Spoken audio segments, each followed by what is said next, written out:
Hello à tous, c'est MeloGP et on se retrouve aujourd'hui pour résumer le week-end du Grand Prix d'Inde.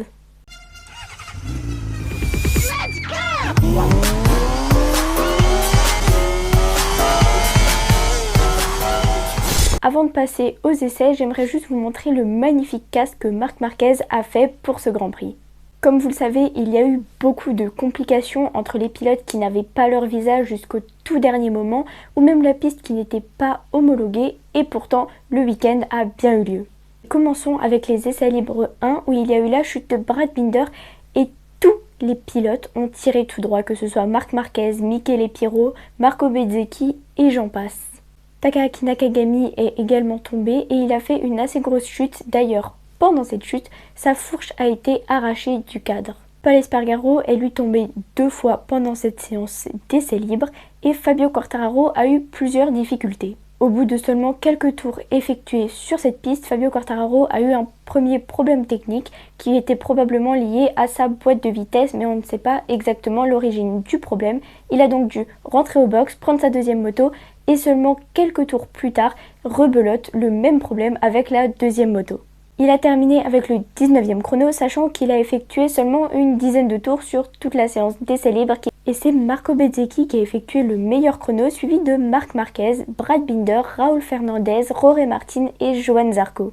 En 10e, nous retrouvons Joan Mir. Passons maintenant à la séance d'essais qui compte pour les qualifications et qui a duré 70 minutes. Il y a eu 3 chutes pendant cette séance d'essais, celles de Jack Miller, Takaaki Nakagami et Luca Marini. Encore une fois, beaucoup de pilotes ont tiré tout droit comme Aleix Espargaro ou Michele Pirro, qui d'ailleurs tous deux ont calé dans le bac à gravier. Malgré sa chute, c'est Luca Marini qui a effectué le meilleur chrono de cette séance, suivi de Jorge Martin, Aleix Espargaro, Marc Marquez. En 7e, nous retrouvons Pecco Bagnaia, en 8e Fabio Quartararo, en 9e Johann Zarco et en 10e Joan Mir.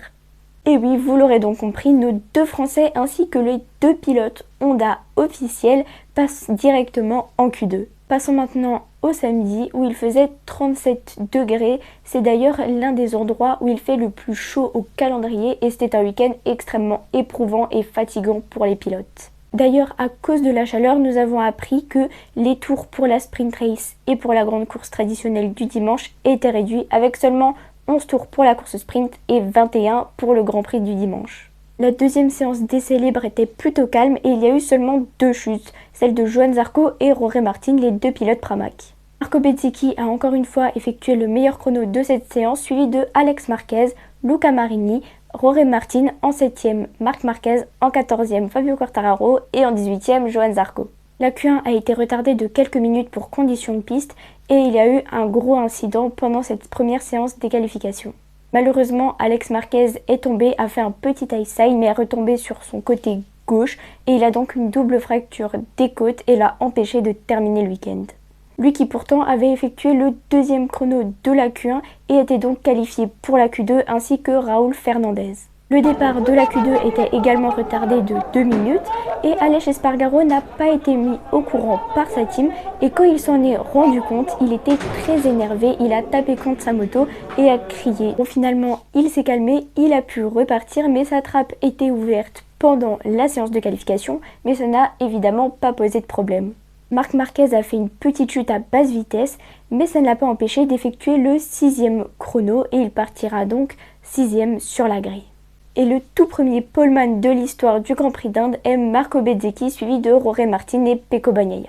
En 5e, nous retrouvons Joan Mir, en 7e, Johann Zarco et en 8e, Fabio Quartararo. Passons à la sprint race et encore une fois, le départ a été pas mal décalé à cause de la pluie. Pour cette sprint race, les pilotes ont utilisé un pneu tendre. Cette sprint race était assez mouvementée avec plusieurs chutes, notamment celle de Luca Marini qui a freiné trop tard et a percuté son coéquipier Marco Bezzecchi.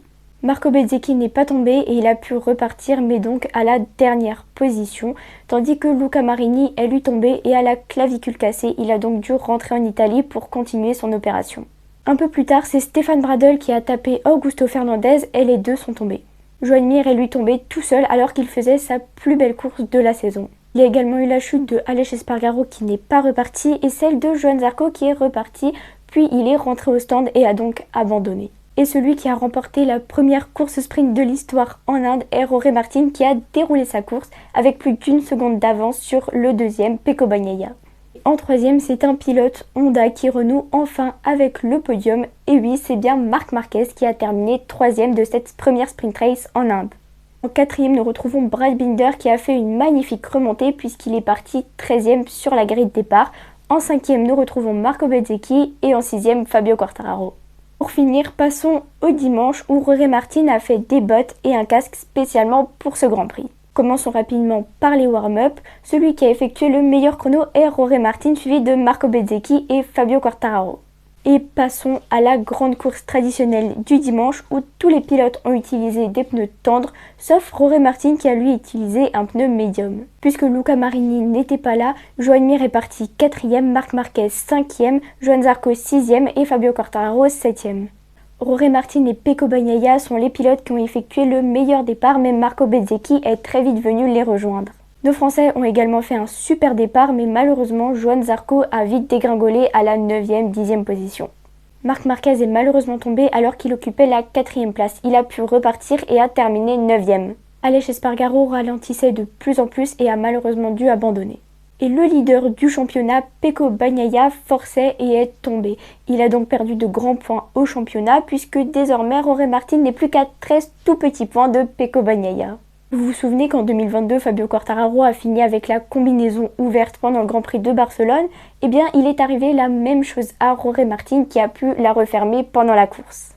Durant le dernier tour, il y a eu une magnifique bataille entre Jorge Martin et Fabio Quartararo pour la seconde place qui a profité à Jorge Martin et d'ailleurs c'est le 50e podium de Pramac. Fabio Quartararo a donc terminé 3e à 2 doigts de finir sur la 2e marche du podium. Brad Binder a terminé 4e, Joan Mir 5e et Johann Zarco 6e. Et le vainqueur de ce tout premier Grand Prix d'Inde est Marco Bezzecchi qui a tout simplement déroulé sa course en faisant une course parfaite avec plus de 7 secondes d'avance sur le deuxième. Revenons à Jorge Martin qui a eu très chaud et qui a failli faire un malaise en laissant sa moto. Il était au bord du malaise à cause de la chaleur qui était tout simplement insoutenable. Pendant la course, Jorge Martin n'avait pas de camelback et n'a donc pas pu s'hydrater pendant cette longue course. On a tous eu très peur pour lui, il a quand même pu aller sur le podium mais n'a pas participé aux interviews et a allé faire un check-up médical. Heureusement maintenant il va bien et il a pu célébrer avec sa team son magnifique podium. Voilà pour ce magnifique Grand Prix d'Inde, on se retrouve le week-end prochain pour le Grand Prix du Japon et à bientôt pour de nouvelles infos GP.